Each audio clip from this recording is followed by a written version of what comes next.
करण करता है। ठीक है, तो दो करण करता है।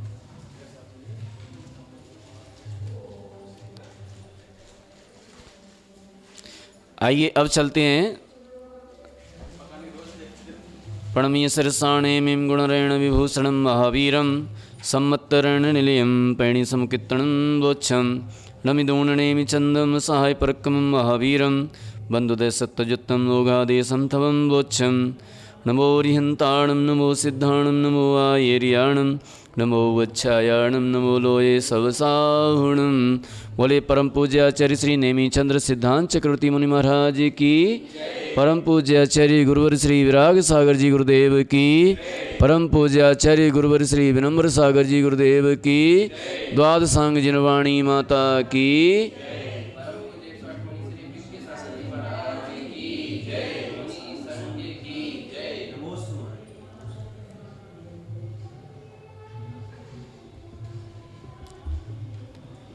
इन योग स्थानों को चार्ट के माध्यम से समझने का प्रयास करते हैं। ठीक है ना, चार्ट के माध्यम से, चार्ट में इतना बारीक लिखा हुआ है ना, दिख रहा है ना, थोड़ा थोड़ा दिख रहा है। चलो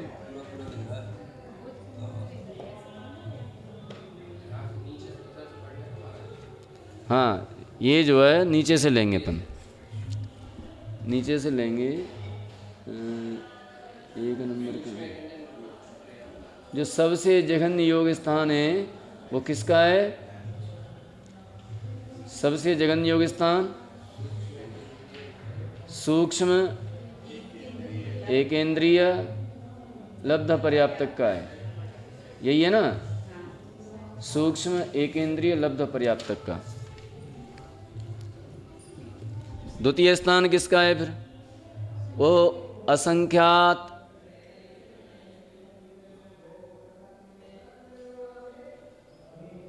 जो है, असंख्यात, उसमें जब क्या नाम है दूसरे नंबर का जो योग स्थान होता है, हाँ पढ़ते जाओ। सूक्ष्म एकेंद्रिय लब्ध पर्याप्तक, दो किधर है? उसमें क्या लिखा है? हाँ, 2 नंबर जो लिखा हुआ है इसमें लिखा है सूक्ष्म। अब उल्टा हो गया ना, तो सूक्ष्म एकेंद्रिय निर्वृत्य पर्याप्तक। तो इसका मतलब ये है कि सबसे जघन्य उपपाद योग स्थान किसका है? सूक्ष्म निगोदिया लब्ध पर्याप्तक। ठीक है, सूक्ष्म निगोदिया लब्ध पर्याप्तक इसका सबसे जघन्य योग स्थान है। उससे असंख्यात गुणा अधिक किसका है? सूक्ष्म निगोदिया, सूक्ष्म निगोदिया, सूक्ष्म एकेंद्रिय निर्वृत्य पर्याप्तक का, निर्वृत्य पर्याप्तक का, दूसरे नंबर का। ठीक है, दूसरे नंबर का किसका है? सूक्ष्म निगोदिया निर्वृत्य पर्याप्तक का। अब इसके बाद तीसरा नंबर कहाँ है? सूक्ष्म एकेंद्रिय लब्ध पर्याप्तक। इसका जो है सूक्ष्म एकेंद्रिय लब्ध पर्याप्तक का उत्कृष्ट उपपाद योग स्थान निर्वृत्य पर्याप्तक के जघन्य उपाद योग स्थान से असंख्यात गुणा है। यही है ना। इसके बाद चौथे नंबर पे आ जाओ। चौथे नंबर में क्या है? बादर, बादर एकेंद्रिय लब्ध पर्याप्तक, बादर एकेंद्रिय लब्ध पर्याप्तक का जघन्य उपपाद योग स्थान सूक्ष्म से असंख्यात गुणा है। यही है ना। छठवें नंबर पे आ जाओ, पांचवें नंबर पे आ जाओ, इधर आ जाओ। क्या है पांचवें नंबर पे? सूक्ष्म एकेंद्रिय, सूक्ष्म एकेंद्रिय निर्वृत्य पर्याप्तक का उत्कृष्ट उपाधि योग स्थान, उससे असंख्यात गुणाएं। ठीक है। अब 6 नंबर उसी के ऊपर, उससे 2 ऊपर।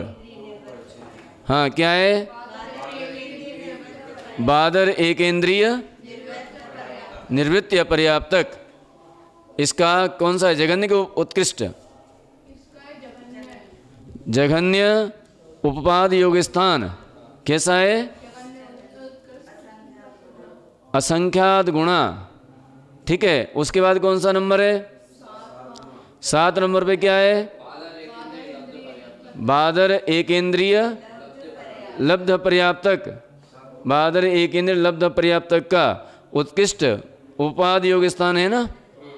ये कैसा है? असंख्यात गुणाएं, और उससे 2 इंद्रिय लब्ध पर्याप्तक का जघन्य उपाद योग स्थान कैसा है? असंख्यात गुणाएं। यही चल रहा है ना। आगे आओ, आगे कौन सा नंबर है? 9वां नंबर। 9वें नंबर पर 2 इंद्रिय लब्ध पर्याप्तक के जघन्य उपाद से बादर एक इंद्रिय निर्वृत्य पर्याप्तक का, निर्वृत्य पर्याप्तक है ना, बादर एक इंद्रिय, बादर एक इंद्रिय निवृत्ति पर्याप्तक। 9 नंबर पे देखो, यही है ना। इसका उत्कृष्ट उपाधि योग स्थान कैसा है? असंख्यात गुणा है, असंख्यात गुणा। अब 10 नंबर पे देखेंगे। 10 नंबर पर आ जाएगा 2 इंद्रिय निवृत्ति पर्याप्तक का जघन्य उपाधि योग स्थान कैसा है? असंख्यात गुणा। ठीक है। उससे 2 इंद्रिय का, 2 इंद्रिय लब्ध पर्याप्तक का उत्कृष्ट उपपाद योग स्थान कैसा है? असंख्यात गुणा। उससे 3 इंद्रिय लब्ध पर्याप्तक का जघन्य उपाद योग स्थान असंख्यात गुणाएं। उससे 2 इंद्रिय निवृत्ति पर्याप्तक का उत्कृष्ट उपाद योग स्थान असंख्यात गुणाएं। यही है ना, नंबर मिलाते जाना, यही चल रहा है। अब इसको देखो, सबसे बढ़िया बात यह है कि अपन अपने हाथ से बनाएंगे ना इसको, तो बड़े बड़े अक्षर हम अच्छी तरह से बना लेंगे और नंबर डाल के बना लेंगे, है ना। और ये इसमें थोड़े देखने में भी दिक्कत आ रही, बहुत छोटे बारीक अक्षर हैं। तो इस तरह से असंख्यात गुणाएं, बस जैसे अपन ने इसमें पढ़ा है ना, बस ऐसे ऐसे चलते जाओ, नंबर डालते जाओ उस पर। इस पुस्तक में नंबर डाल दो, हाँ इसमें भी अपन नंबर डाल लो। तो इसमें कल अपन ने पढ़ा था, समझा था। कल आप एक काम करना, कल इसको करके लाना, ठीक है। चार्ट में कोई खास बात नहीं है उसमें, कल अपने हाथ से बनाना इसको, और अपने हाथ से बना करके। हाँ, एरो कौन से हैं जी? एरो जे अंतर डाला है, अंतर, अंतर यानी कि जो नीचे वाला स्थान है, मान लीजिए ये सबसे पहला अंतर देखिए, तो सबसे पहला अंतर किसका है? लास्ट का किसका है जी? बादर एक इंद्रिय लब्ध पर्याप्तक उत्कृष्ट उपाद योग स्थान, है ना। अब इससे ऊपर असंख्यात स्थान आगे चलेंगे। कितने स्थान? जगत श्रेणी का संख्यात विभाग स्थान आगे चल करके, तब ये पहले वाला, ये अंतर के बाद पहले वाला मिलेगा। अंतर के बाद पहले वाला किसका है? सूक्ष्म एक इंद्रिय लब्ध पर्याप्तक के जघन्य परिणाम योग स्थान प्राप्त होता है।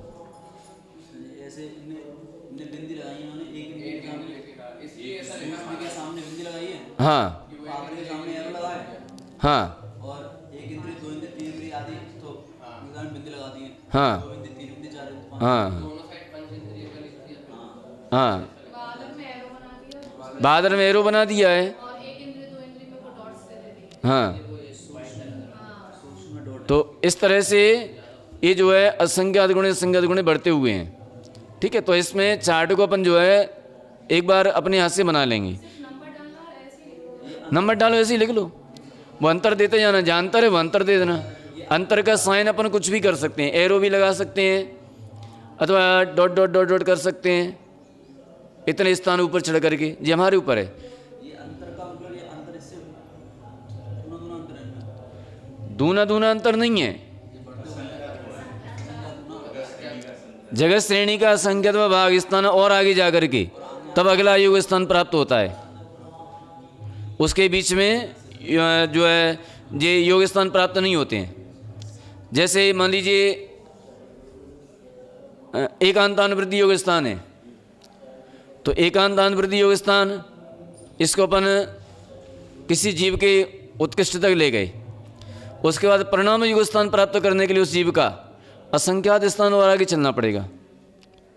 उसके बीच में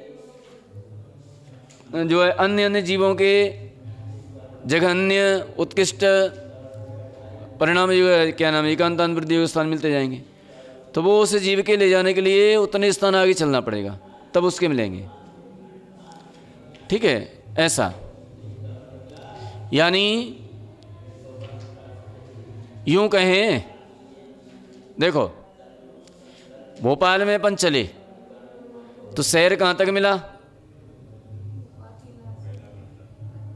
लास्ट तक। उसके बाद बीच में क्या मिला? जंगल। उसके बाद दूसरा शहर आया। ठीक है, आया समझ में? शहर कहाँ तक है, उसका बाउंड्री आ गई लास्ट। इसके बाद क्या मिला? अब जंगल मिला। उसके बाद विदिशा आया, तो विदिशा कब मिलेगा? 50-60 किलोमीटर बाजार हम चल लेंगे, तभी तो विदिशा का बाजार मिलेगा।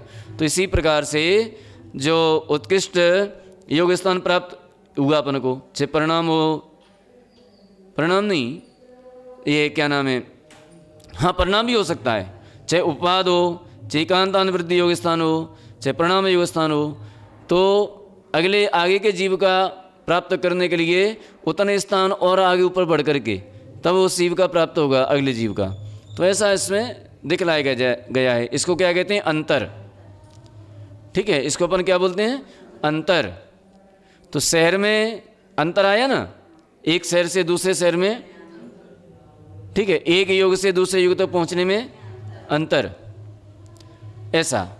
ठीक है ना, तो इसको अपने हाथ से बनाएंगे तो एकदम से क्लियर हो जाएगा। अब चलते हैं अपन आगे, गाथा नंबर 241 निकाल लीजिए। गाथा नंबर 241। हे देसिम ठाणाओ, हे देसिम ठाणाओ, पल्ला संखेज भाग गुणीद कमा, पल्ला संखेज भाग गुणीद कमा, हिटिम गुणहानि सला, हिटिम गुणहानि सला, अन्नोन्न भत्तमेतं तु, अन्नोन्न भत्तमेतं तु। अब यहाँ पर कहते हैं कि उपयुक्त गाथाओं में कथित 84 स्थानों में, 84 स्थानों में क्रम से पूर्व स्थान से अंतर्वर्ती स्थान पल्ल के असंख्यात विभाग गुणे होकर भी अपनी अधस्तन गुणानी सलाका मन नाना गुणानी से उत्पन्न जो अन्योन्य विस्तरासी है उस प्रमाण है तथा वही गुणकार सलाका है। क्या कहना है इनका? ये कहना है इनका कि यहाँ सर्वत्र गुणकार पल्योपम का असंख्यात्वा भाग है। गुणकार क्या है? पल्योपम का असंख्यात्वा भाग है। तो पल्योपम का असंख्यात्वा भाग होकर भी, वो पल्योपम का असंख्यात्वा भाग होकर भी वह अपने इच्छित योग से नीचे की नाना गुणानी सलाकाओं का वर्णन कर दुगुना करके उनकी अन्योन्य विस्तरासी प्रमाण होता है। जो नीचे योग से नीचे की नाना गुणानी सलाकाओं का, जो नाना गुणानी सलाकाएँ बताई थीं, कितनी बतलाई थीं? वो पल्ल के असंख्यात विभाग, तो उनका दुगुना करके, उनका जो है नाना गुणानी सलाकाओं का विरलन करके, विरलन किया माने एक एक एक एक लिखा और उस पर 2-2 अंक दे दो तो उनका आपस में गुणा करने पर, गुणा करके वो क्या प्राप्त हुई अपने की, अपनो अन्योन्य विस्तरासी, अन्योन्य विस्तरासी प्राप्त प्रमाण होती हैं। क्या होती हैं?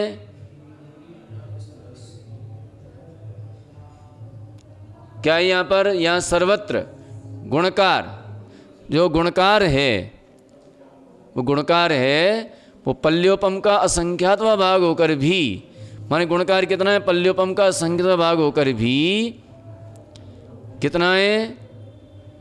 वह अपने इच्छित योग से, नीचे की अपने इच्छित योग से, जो उसका योग है जो अपन इच्छा कर रहे हैं जिस योग की, उसके नीचे कितना है? नाना गुणानि शलाकाओं का मने अन्योन्य विस्तरासी प्रमाण है। कितना है वो? अन्योन्य विस्तरासी प्रमाण है। ऐसा यहाँ पर समझना चाहिए। अब आगे कहते हैं कि पूर्व कथित जघन्य और उत्कृष्ट रूप उपादादि तीनों स्थानों के निरंतर एक योग स्थान के बीच में अन्य योग स्थान न हो इस प्रकार प्रवर्तने का काल कितना है, सो कहते हैं। यानी यहाँ पर क्या कह रहे हैं? अब इस गाथा में ये कहने जा रहे हैं कि पूर्व में जो जघन्य और उत्कृष्ट रूप उपपाद आदि तीनों स्थानों के निरंतर योग स्थान के बीच में अन्य योग स्थान न हो, अन्य कोई योग स्थान न हो, तो कितने समय तक नहीं होता, ये उसका अंतर दिखला रहे हैं, अंतर डाल रहे हैं। तो वो कहते हैं, गाथा नंबर देखेंगे 242, अवरुक्कसेण हवे, अवरुक्कसेण हवे उपवादेयन्त वड्ढिठाणानम्,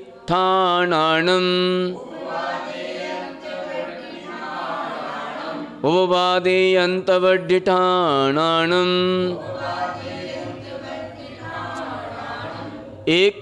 एक समयं हवे पुण, एक समयं हवे पुण इधरे सिम जाव अठोती, इधरे सिम जाव अठोती।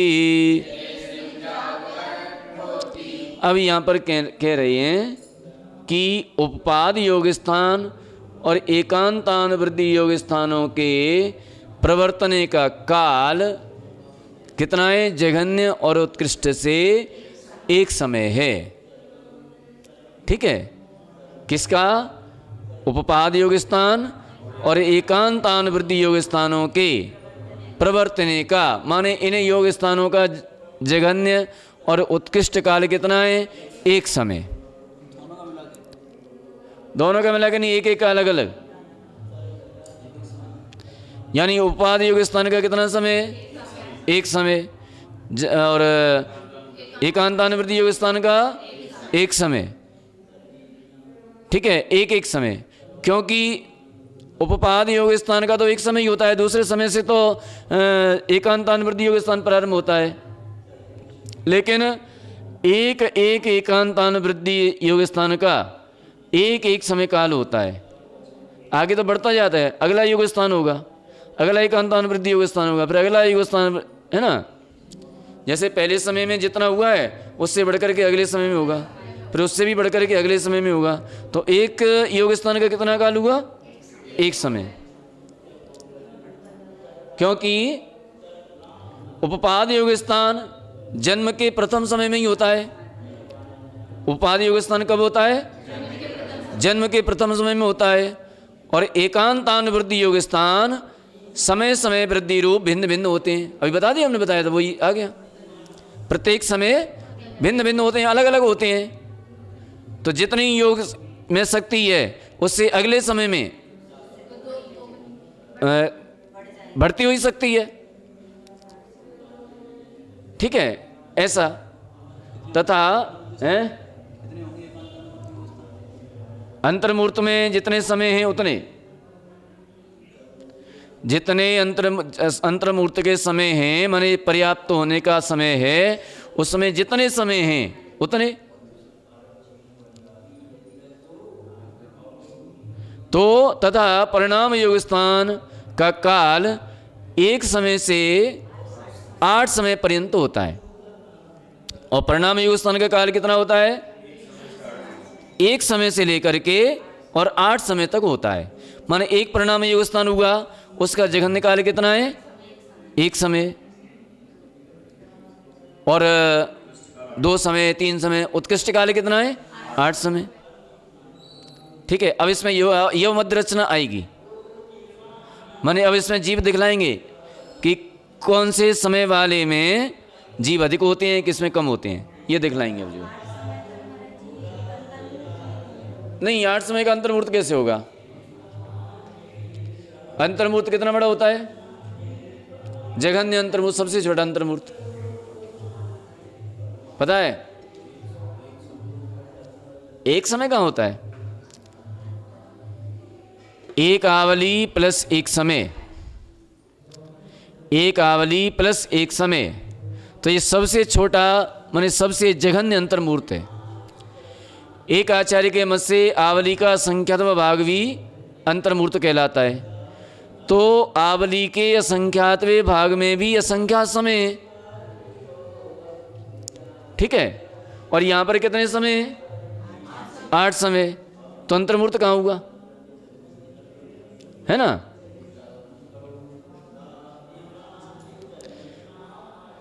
तो ऐसा इसको समझना चाहिए। 8 समय पर्यंत है।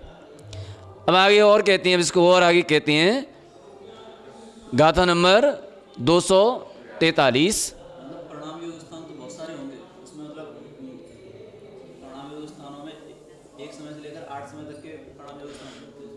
कोई प्रणाम योग स्थान 1 समय के हैं, कोई प्रणाम योग स्थान 2 समय के हैं, कोई प्रणाम योग स्थान 3 समय के हैं, कोई प्रणाम योग स्थान 4 समय के हैं, कोई 5 के हैं, कोई 6 के हैं, कोई 7 के हैं, कोई 8 के हैं।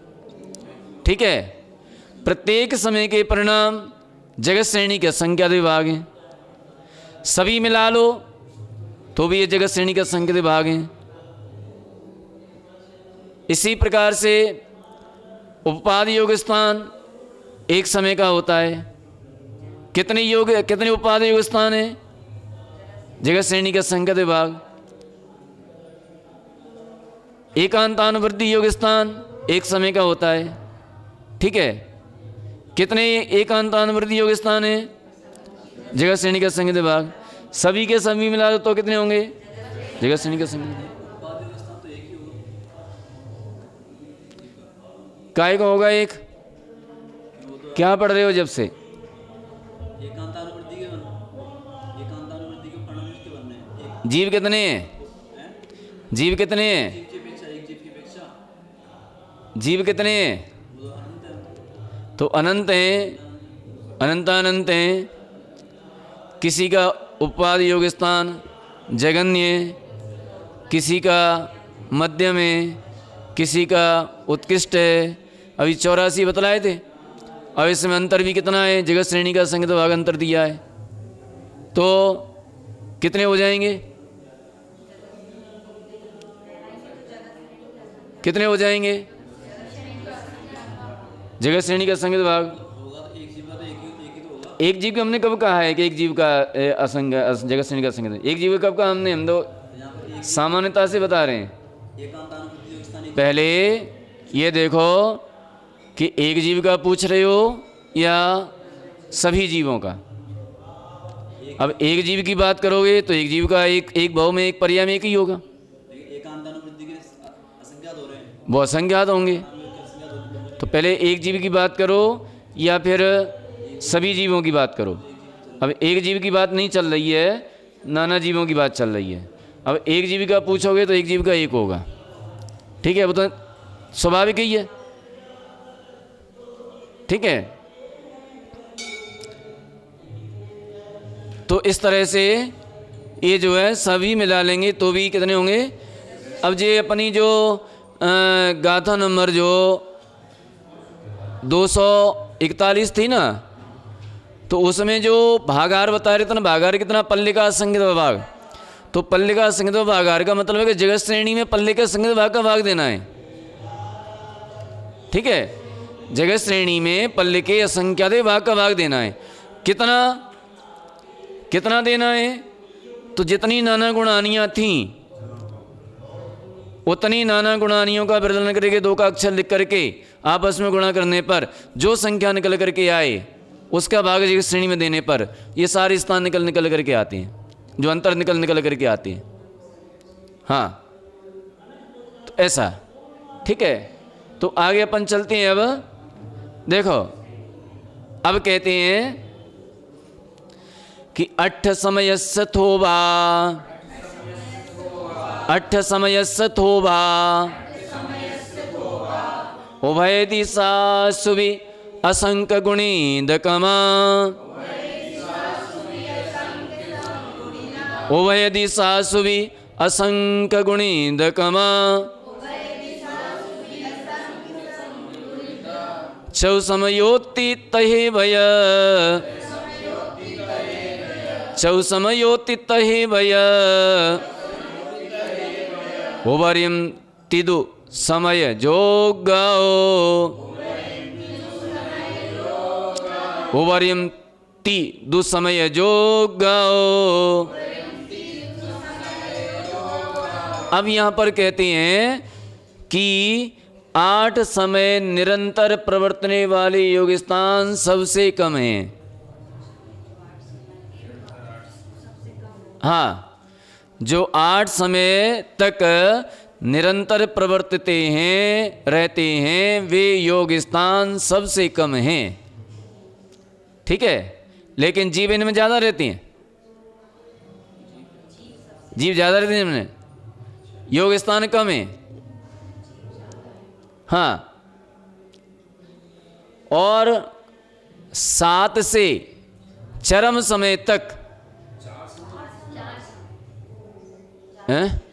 इस तो गए 7 से 4 समय तक। हाँ, 7 से 4 समय तक,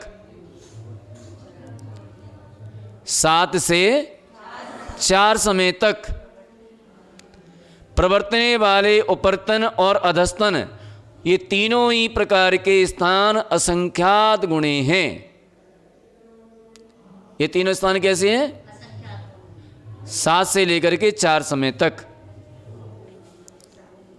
किंतु 3 और 2 समय तक प्रवर्तने वाले उपर्तन स्थान असंख्यात गुणे हैं।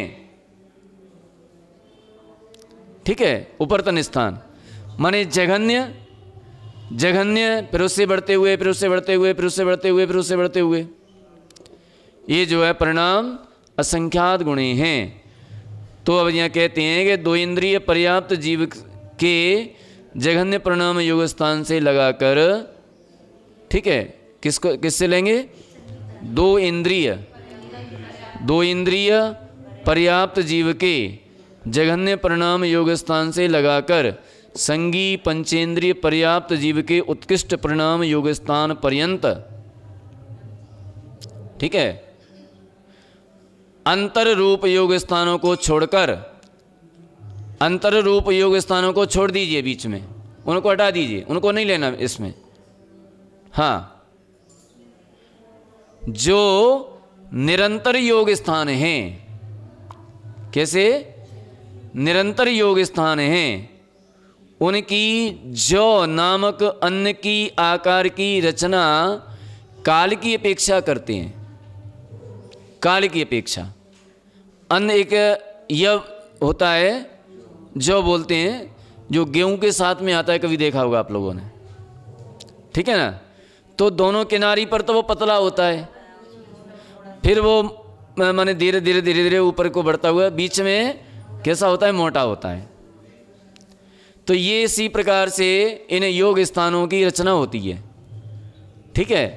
तो इनकी रचना कैसे होगी? जो निरंतर योग स्थान है उनकी जो नामक अन्न की आकार रचना काल की अपेक्षा करते हैं, अन्न काल की अपेक्षा से। जैसे 1 समय वाले परिणाम, 2 समय वाले परिणाम, 3 समय वाले परिणाम, 4 समय वाले परिणाम, 5 समय वाले प्रणाम, 6 समय वाले प्रणाम, 7 समय वाले प्रणाम और 8 समय वाले प्रणाम, फिर 7 समय वाले, फिर 6 समय वाले, फिर 5 समय वाले, फिर 4 समय वाले, फिर 3, 2 और 1।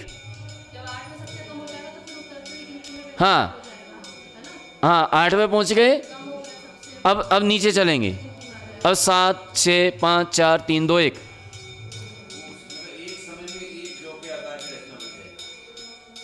नहीं, अलग अलग समय के प्रणाम है जी। 8 समय तक बढ़ेंगे और फिर कम होंगे। ये जीवों के हाँ, 7 समय तक पढ़ेंगे, फिर 8 समय पहुंच गए, अब कम होंगे नीचे। 7 के बाद 8 पे आएंगे, वो है 7 के बाद 8 पे आए, 8 के बाद फिर 7 पे आएंगे।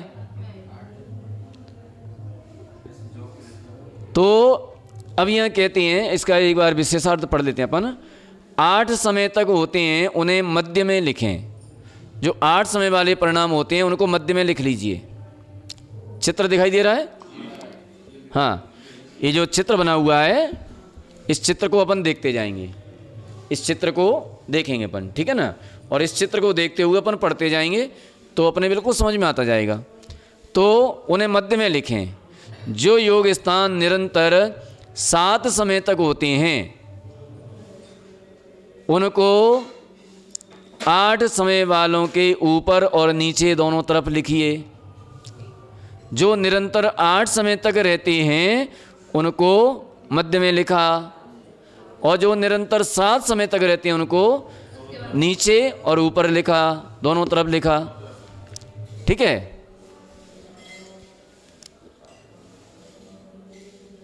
जो योग स्थान निरंतर 6 समय तक होते हैं उनको 7 समय वालों के नीचे और ऊपर लिखें। जो योग स्थान निरंतर 5 समय तक होते हैं उनको 6 समय वालों के नीचे और ऊपर लिखें। जो योग स्थान निरंतर 4 समय तक होते हैं उनको 5 समय वालों के ऊपर और नीचे लिखें। जो योग स्थान निरंतर 3 और 2 समय तक होते हैं वे सब क्रमशः 4 और 3 के समय वालों के ऊपर लिखें। जैसे यव, जो मध्य में मोटा और ऊपर नीचे की ओर पतला होता है। नीचे पतला होता है। अच्छा, वो भी एक तरफ एकदम नुक्कदार नहीं होता है और एक तरफ से नुकदार होता है ना। तो इसी तरह से 4 समय तक, ऊपर 4 समय तक और नीचे कहाँ तक आ गए? 2 समय तक है। हाँ, 7 से 4 समय तक। फिर नीचे दो जो है 3, 2, इस तरह से आया था। तो वही यहाँ बतला रहे हैं कि जो योग स्थान निरंतर 3, ये 4 समय तक हो गए, निरंतर 4 समय तक होते हैं उनको 5 समय वालों के ऊपर और नीचे लिखें। जो योग स्थान निरंतर 3 और 2 समय तक होते हैं वे सब क्रमशः 4 और 3 समय वालों के ऊपर लिखें। ये कहाँ लिखना है? ऊपर लिखना है, ऊपर ऊपर। जैसे यव मध्य में मोटा और ऊपर नीचे की ओर पतला होता है, उसी प्रकार मध्य में 8 समय वाले लिखें और ऊपर नीचे 1 समय वाले लिखें। ऐसी यवाकार रचना होती है। अब अपन एक बात ध्यान रखें, ये नीचे से अपन चल रहे हैं ना, ये 4 समय वाले परिणाम हैं। 4 समय वाले परिणाम, तो 1 समय वाले माने नीचे, 1 समय वाले, 2 समय वाले और 3 समय वाले परिणामों में कोई जीव नहीं होते। ये इतने जघन्य होते हैं कि इनमें कोई जीव होते ही नहीं है। ठीक है। अब जो 4 समय वाले परिणाम, इनमें जीव होते हैं। उसके बाद 5 समय वाले परिणाम, इनमें जीव होते हैं, इनमें कम होते हैं। ये जघन्य से चल रहे हैं। 8 समय वाले परिणाम मध्यम परिणाम होते हैं, में मध्यम परिणाम 8 समय तक रहते हैं। फिर उनसे ऊपर वाले माने अब उत्कृष्टता की ओर बढ़ रहे हैं। अब ज़्यादा माने उत्कृष्ट युग वाले, तो ये परिणाम 7 समय वाले, 6 समय वाले, 5 समय वाले, 4 समय वाले, 3 समय वाले और 2 समय वाले, उन्हें बहुत ज़्यादा उत्कृष्ट परिणाम होते हैं।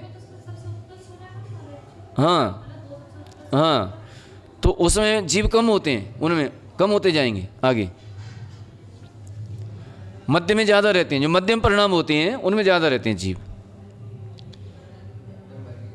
तो जिन योग स्थानों में जीव एक समय को आदि लेकर उत्कर्ष से 4 समय परिणमते हैं, वे चतु सामयिक अर्थात 4 समय रहने वाले योग स्थान कहे जाते हैं। उनका प्रमाण श्रेणी के संख्यात विभाग मात्र है।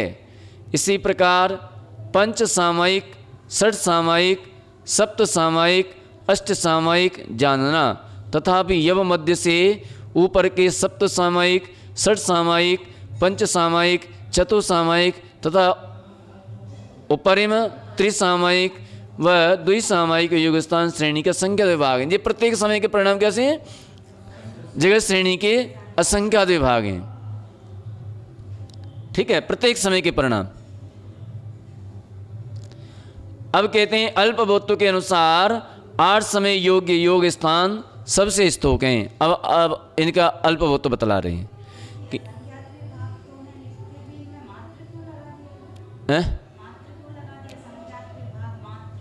तो मात्र इतने से हैं बस।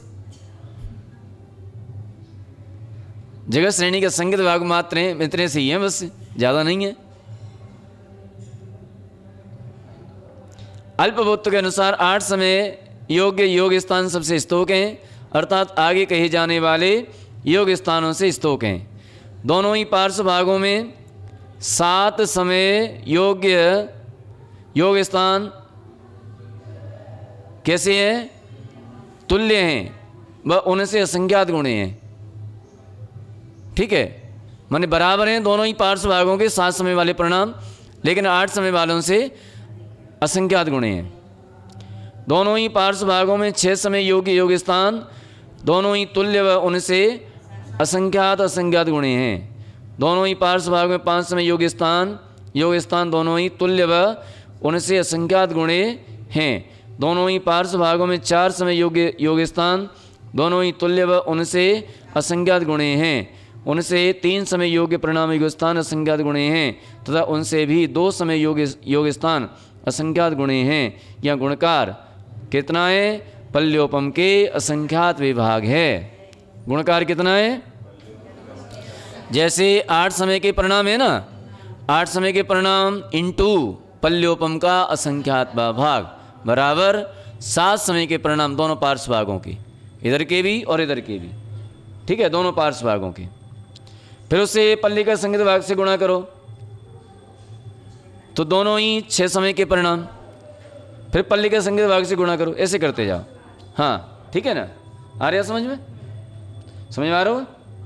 कोई दिक्कत? ऊपर माने ऊपर के। हाँ, 8 समय प्रायोगिक शक्ति वाले योग स्थान स्तोक है, माने 8 समय शक्ति वाले, 8 समय प्रायोग्य शक्ति वाले जो 8 समय तक निरंतर बने रहें एक ही शक्ति के साथ, वे कितने हैं? कम है सबसे। जैसे हमारी मान लीजिए उंगली है जो एक जैसी हिलते रहे, इतने कितने समय तक? 8 समय तक। ठीक है, तो ये लगा 8 समय तक रहे, तो ये 8 समय वाले परिणाम हो गए। दोनों पार्श्व भागों में स्थित 7 समय प्रायोगिक शक्ति वाले योग स्थान कैसे हैं? वे असंख्यात गुणे हैं। उससे 6 समय वाले भी असंख्यात गुणे हैं, 5 समय वाले, 4 समय वाले, 3 समय वाले, 2 समय वाले। ठीक है, तो ये यह चित्र दिया हुआ है। तो इस तरह से ये चित्र दिया हुआ है, इसमें समझ लेंगे। अब आगे कहेंगे कि उन परिणामों में जघन्य से लेकर के उत्कृष्ट तक उन परिणामों में कौन से परिणाम में कितने जीव पाए जाते हैं। अब जीवों का प्रमाण बतलाएंगे। ठीक है, तो जीवों का प्रमाण अपन इसमें कल बतलाएंगे कि कौन से परिणाम में कितने जीव पाए जाते हैं।